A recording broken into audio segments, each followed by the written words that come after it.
અંકલેશ્વર નગરપાલિકા સભાખંડ ખાતે પાલિકાના નેશનલ અર્બન લાઇવલીહુડ મિશન વિભાગ યુપીએલ કંપની, જિલ્લા મહિલા અને બાળ અધિકારીની કચેરી ભરૂચ, સખી વન સ્ટોપ સેન્ટર ભરૂચ અને બાગાયત વિભાગ ભરૂચના સંયુક્ત ઉપક્રમે અંકલેશ્વરની સ્વસહાય જૂથની મહિલાઓને કેન્દ્ર સરકાર અને ગુજરાત સરકારની મહિલાલક્ષી વિવિધ યોજનાઓ અંગે માર્ગદર્શન મળી રહે તે માટેના કાર્યક્રમનું આયોજન કરવામાં આવ્યું હતું, જેમાં મહિલા અને બાળ અધિકારી કચેરીના વર્ષાબેન ગોહિલ, સખી વન સ્ટોપ સેન્ટર ભરૂચના કેન્દ્ર સંચાલક વૈશાલીબેન ચાવડા અને બાગાયત અધિકારી ભાવિસા પટેલ તેમજ બાગાયત નિરીક્ષક નરેશ વસાવા ઉપસ્થિત રહ્યા હતા, જેમાં સ્વસહાય જૂથની મહિલાઓને સરકારની મહિલાલક્ષી યોજનાઓ અંગે માર્ગદર્શન પૂરું પાડવામાં આવ્યું હતું.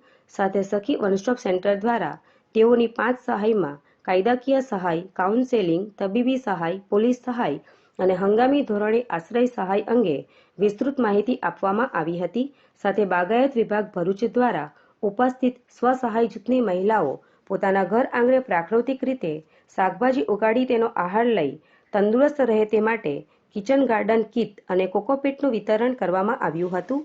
આ પ્રસંગે મહિલા અને બાળ અધિકારીની કચેરીના કૃપાબેન ચૌધરી, સખી વન સ્ટોપના પેસ્ટ લીગલ એડવોકેટ મેહઝબીન કુંડા, નગરપાલિકા NULMના મેનેજર હિરલબેન પ્રજાપતિ, જાગૃતિ પટેલ અને તેજલ સોલંકી સહિત સ્વસહાય જૂથની મહિલાઓ ઉપસ્થિત રહી હતી. હું કેન્દ્ર સંચાલક છું. સખી વન સ્ટોપ સેન્ટર મહિલા અને બાળ વિકાસ વિભાગની અંદર જે ચાલે છે તેમાં નગરપાલિકાની અંદર બહેનોને હિંસા જે થાય છે તેની વિસ્તારથી માહિતી આપી સખી વન સ્ટોપ સેન્ટરમાં 5 જાતની સહાય આપવામાં આવે છે.